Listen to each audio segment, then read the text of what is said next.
ఈ పుణ్యస్థలిలో ఈ దేవలోకంలో ఉన్నటువంటి భూమండలం పైన ఉన్నటువంటి ఈ దేవలోకంలో ఉన్నటువంటి ప్రధాన మూర్తుల దర్శనము మీకు ప్రత్యక్షంగా చూసినటువంటి వారు పునీతులైపోతున్నారు. పరోక్షంగా చక్కగా హిందూ ధర్మం ఆధ్యాత్మిక ఛానల్ ద్వారా అలాగే మిగతా ఛానల్స్ ద్వారా వీక్షించేటువంటి ప్రేక్షక మహాశయులకు ఈ యొక్క హరిహర క్షేత్రంలో ప్రథమ పూజితుడైనటువంటి గణపతి దేవుడు దర్శనము మీకు గుర్తు చేసుకుంటున్నారు.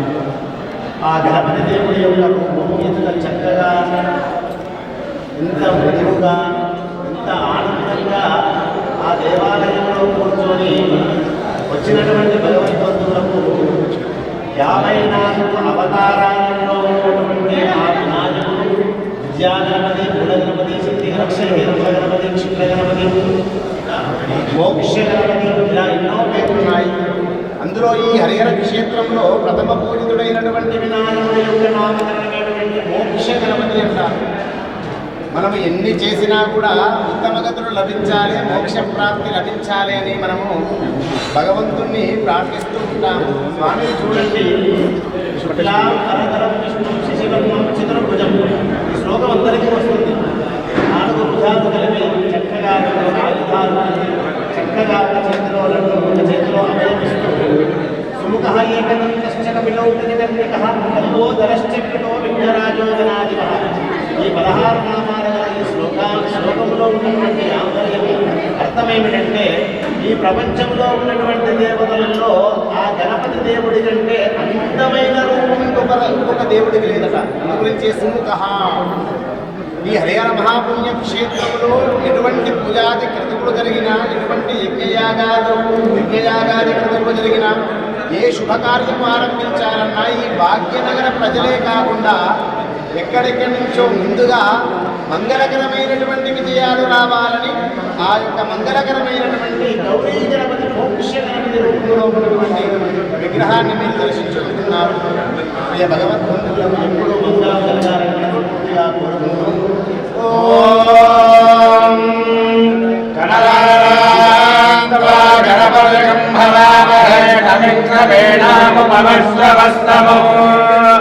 జ్యేష్ఠరాగం బ్రహ్మణాం బ్రహ్మణస్పద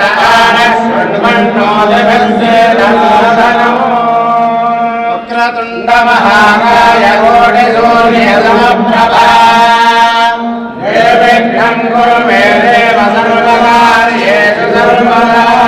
కశ్చేకదండశ్చ కపిలో గజకర్ణకః లంబోదరశ్చ వికటో విఘ్నరాజో గణాధిపః దుర్గణాధ్యక్షో బాలచంద్రో గజాననః పకర్ణో హేరమ్మ స్కందపూర్వజః.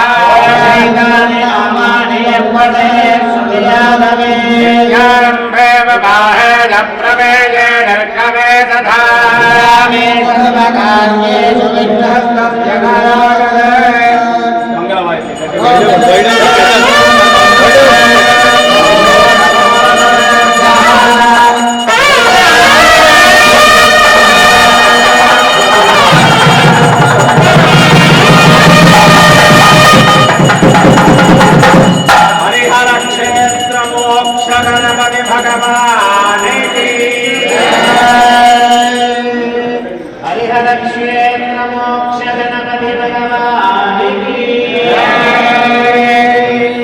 రూపుడైనటువంటి ఆ మోక్ష గణపతిని ఎంత సుందరంగా వీక్షిస్తున్నారో మీరు చూడండి. ఆ స్వామి చిరునవ్వు చింతిస్తూ ఎంతో ఆనందంగా ఉన్నారు. ఎందు గురించి అంటే 13వ వార్షికోత్సవము జరుపుకుంటున్నటువంటి మహాస్వామి ఆ స్వామిని విశ్వాసంగా నమ్మి చక్కగా వినమ్రపూర్వకంగా భక్తి శ్రద్ధలతోటి కనుక ఎవరైతే మోకరిల్లి ముఖాలమైన పూర్వోని శిరస్సు నుంచి దండం పెడతారో స్వామికి 3 ప్రదక్షిణాలంటే చాలా ఇష్టం. ఎన్ని ప్రదక్షిణాలు చేసినా కానీ 3 అంటే చాలా ప్రీతికరంగా స్వీకరిస్తారు. అటువంటి హరిహర మహాపుణ్యక్షేత్రంలో 13వ వార్షికోత్సవంలో భాగంగా 12 వార్షికోత్సవంలో మీరు దర్శనం చేసుకున్నారో లేదో తెలియదు కానీ ఈ 13వ వార్షికోత్సవంలో స్వామివారి యొక్క సుందర రూపాన్ని దర్శించుకున్నటువంటి ప్రియ భగవద్బంధువులకు మంగళకరమైనటువంటి విజయాలు రావాలని అనేక మంగళాశాసనములు తెలియపరుస్తూ స్వామివారి యొక్క వాహనాన్ని మూషిక వాహనాన్ని కూడా చాలా ఆనందంగా తిలకిస్తూ ఆ స్వామి హరిహర క్షేత్రంలో స్థిరంగా ఎప్పుడూ ఉంటాడు కాబట్టి ఈ భాగ్యనగర ప్రజలను యావత్ భారతదేశ ప్రజలను సునిష్టంగా సంతోషంగా ఇళ్ళవేళలా ఎప్పుడూ కాపాడుతూ ఉండాలని ఆ మోక్ష గణపతికి ఒకసారి శిరస్సు నుంచి అనేక నమస్కారాలు మోక్ష గణపతి భగవాన్ గణేశ భగవానికి స్వామివారి దర్శన తదనంతరము ఇప్పుడు మనం అమ్మవారి దేవాలయం దగ్గరికి వెళ్తున్నాము మంగళ వాయిద్యం ద్వారా అనేక నామాలు ఈ విశ్వంలో మహాతల్లి ఆ తల్లికి అనేక నామాలు ఉన్నా అందరికీ తెలిసినటువంటి నామము పార్వతీయమ్మ అంటే అందరికీ తెలుసు. కానీ అమ్మకి ఎన్ని పేర్లు తెలుసా? అమర్ణ, పార్వతీ, దుర్గా, పురాణి, చండికాంబిక. ఆ మూలముడున్న తల్లి ఆ విగ్రహాన్ని అందరూ కూడా దర్శించుకోండి. ఆ తల్లిని చూస్తే చాలు సర్వము మంగళము. అమంగళమైంది 6 లక్షల కిలోమీటర్ల దూరం చక్కగా ఒక పక్క విభూతి, ఒక పక్క గంధము, మధ్యలో కుంకుమ, పైన కిరీటము, అమ్మవారికి ఒక హస్తములో త్రిశూలము, చక్కగా జడవేసుకొని సుందరమైనటువంటి దివ్య మణిమయ ఖచ్చిత విరాజితమైనటువంటి బంగారు సింహాసనంలో కూర్చున్నటువంటి ఆ తల్లిని దర్శించుకుంటే దీర్ఘ సుమంగలిగా సర్వ సౌభాగ్య సిరి సంపదలతోటి 5వ తరము నిండుగా ఈ యొక్క భారతదేశ ప్రజలు ఆడపడుతున్నందరూ నిత్యమూసుమందరిగా ఉంటారు. మీరు గమనించండి, ఆ తల్లి 7 వారాలను ధరించి దివ్యమైనటువంటి పుష్ప అలంకరణలతోటి అలంకరించుకుంటుందంటే నా పండుగ, నా వార్షికోత్సవం ఇంత గొప్పగా ఆలయంలో జరుగుతుందంటే నేను కైలాస హిమగిరి శిఖరాలలో ఉన్నా కూడా ఇక్కడికి వస్తాను అనేటువంటి ఆలోచనలో అమ్మవారు చక్కగా కూర్చొని ఉంది. అమ్మవారి యొక్క చరణాల దగ్గర శ్రీచక్రం వీక్షించండి. ప్రతిరోజు కూడా ఆలయ అర్చకులు చతుషష్ఠీ సహిత కుంకుమార్చన పూజ చేసిన తర్వాతనే మిగతా కార్యక్రమం చేస్తారు. అమ్మకు శ్రీచక్రం అంటే ప్రాణం. అమ్మ నివాసమే శ్రీచక్రము. అటువంటి శ్రీచక్రము లేని దేవాలయం ఉండదు.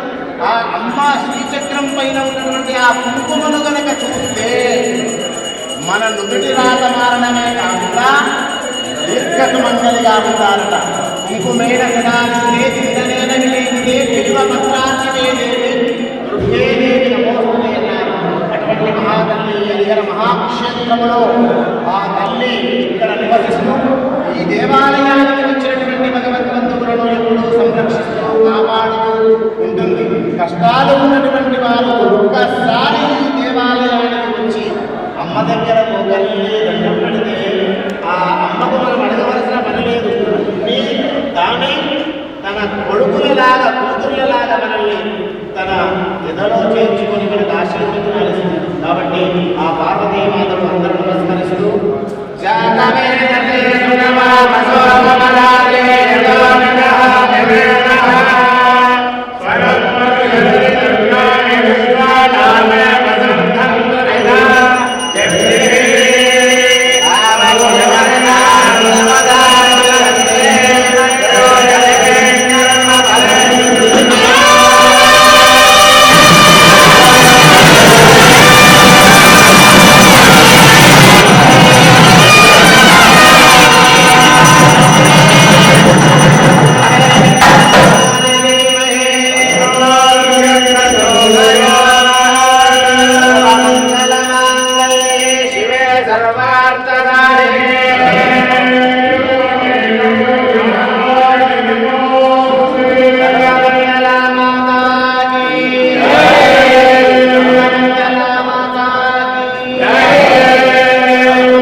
స్ఫటిక బాణ రూపంలో ఉన్నారు.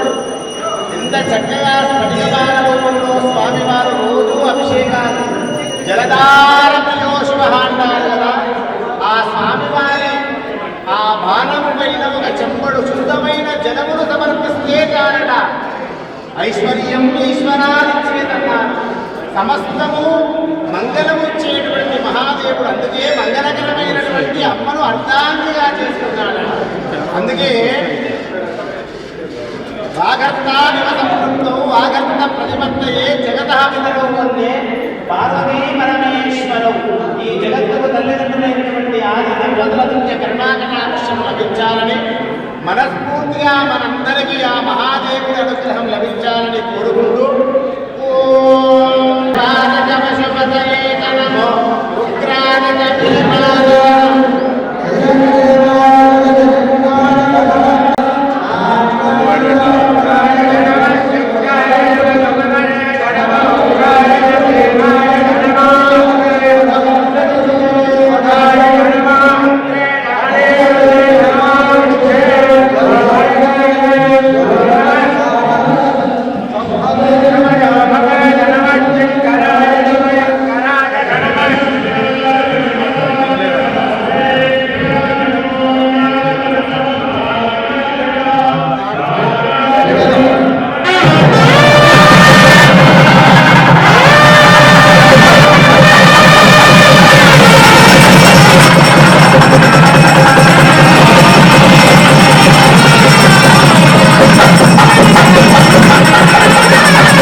స్ఫటికలింగ రూపంలో ఉన్నటువంటి పరమశివుణ్ణి దర్శించుకున్నటువంటి భగవద్బంధువులకు కాలహర కష్టహర సంకష్టహర దారిద్రహర దుఃఖహర సర్వపాపహర సర్వగణ.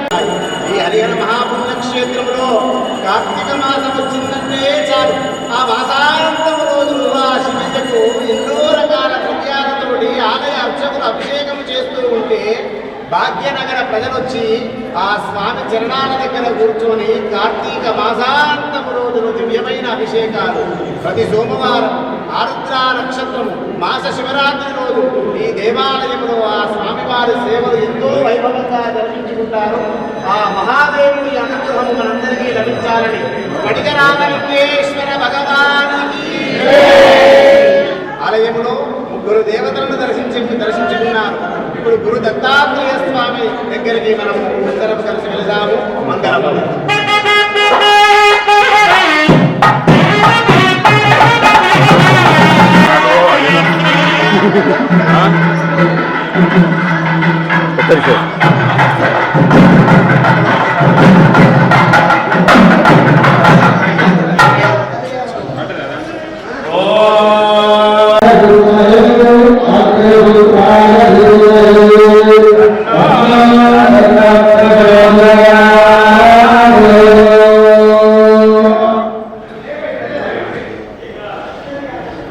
హరిహర క్షేత్రమును గురు దత్తాత్రేయ స్వామి వారు బ్రహ్మ విష్ణు మహేశ్వరుల స్వరూపం త్రిమూర్తి తత్వము కలిగిన భగవంతుడే ఈ గురు దత్తాత్రేయుడు.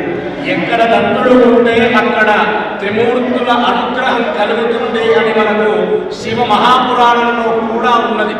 మరి అటువంటి హరిహర క్షేత్రంలో బ్రహ్మదేవుడు కూడా ఉన్నటువంటి పుణ్యము ఫలితము మనకు లోక కళ్యాణానికి ఇస్తున్నారు అంటే అది గురు దత్తాత్రేయుల స్వామి వారి ఇక్కడ ఉండడమే దానికి కారణం. మరి త్రిమూర్తుల అనుగ్రహం అనగా దత్తాత్రేయ స్వామి వారి అనుగ్రహం మనకు దేవాలయం ద్వారా భాగ్యనగర ప్రజలందరికీ ఈ ప్రాంత ప్రజలందరికీ కలిగి గురు దత్తాత్రేయుల అనుగ్రహం ద్వారా లోక కళ్యాణం జరగాలని కోరుకుంటూ గురు దత్తాత్రేయ భగవానికి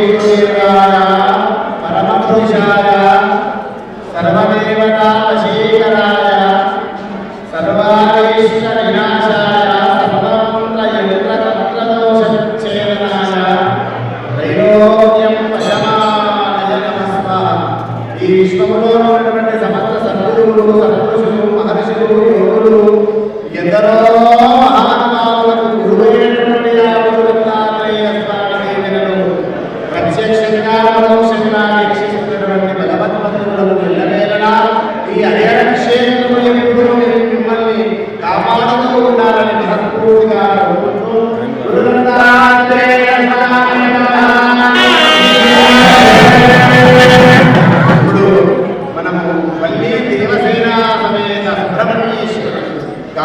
దోషాలు మాంగళ్య మాంగళ్య అధికారిక కుజదోషాలు ఏవి ఉన్నా అతని దర్శనంతోనే క్షణంలో మటుమాయమైపోతాయి. మంగళమయం ఈ రోజు శుభకార్యం ఈ దేవాలయం 13వ వార్షికోత్సవం జరుగుతున్నప్పటికీ కూడా సుబ్రహ్మణ్యేశ్వరుడు ఒకడే ప్రతిష్ఠించుకున్నాడు.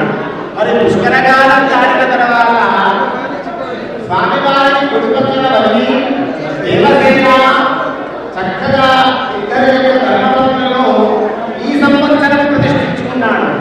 ఈరోజు బ్రాహ్మీ ముహూర్తం నుంచి ఆరంభమై ఇప్పుడే కొద్ది గంటల క్రితమే విద్యార్థి నిరూపాక్ష స్వామీజీ వారి కర కమలములచే యంత్ర ప్రతిష్టాపన కలిగినటువంటి ఒక మహాపుణ్యస్థలి గొప్ప క్షేత్రము.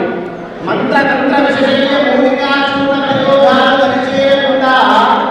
కుజదోషాలు మాంగళిక మాంగళ్య అంగారక దోషాలు సత్సంతాన దోషాలు నాగదోషాలు పితృదోషాలు తరతరాలుగా మనల్ని ఇబ్బంది పెడుతున్నటువంటి దోషాలు ఏమైనా తెలియక కనుక ఉంటే ఈరోజు నిజంగా మీరంతా అదృష్టవంతులు. ఆ వల్లి తల్లి దేవసేన అమ్మ ఈరోజే ఇప్పుడే 2 గంటల క్రితమే ప్రతిష్టాపనకి అలంకరించుకోలేదు. మరి ఇంత దివ్య దర్శనం జరిగినటువంటి మీ కుటుంబాలకు ఎటువంటి దోషాలున్నా తొలగిపోవాలని మనసారా అనేక మనస్ఫూర్తిగా ఆశీర్వచనాలు అందజేస్తూ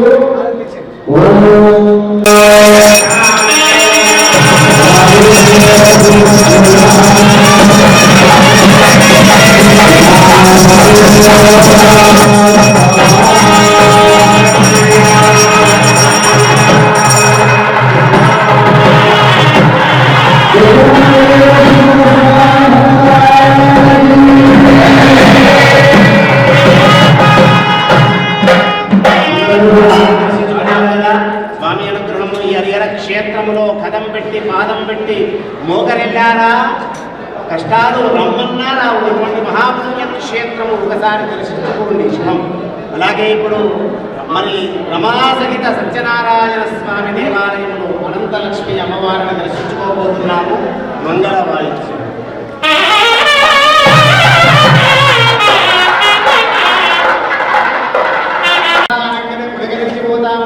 తన్మయత్వము చెందిపోతాము. హరిహర క్షేత్రము అని పిలుస్తాము. హరిహరులకు భేదము లేదనకుండా సాక్షాత్తు కేదారనాథులో ఉన్నటువంటి స్వామి రోజు నమో నారాయణాయ అని జపిస్తూ ఉంటాడు. బద్రీనాథ్లో ఉన్నటువంటి ఆ యొక్క స్వామి విష్ణుమూర్తి ఓం నమ శివాయ అని జపిస్తూ ఉంటాడట. శివాయ విష్ణు రూపాయ శివరూపాయ విష్ణువే శివస్య హృదయం విష్ణు శివస్య హృదయం శివ. మరి నిజంగా మన భారతీయ సాంప్రదాయంలో ఏ మంగళకరమైనటువంటి శుభకార్యం చేయాలన్నా స్వామి తప్పకుండా చేస్తాం. మీకు ఇంకో విషయం తెలుసా?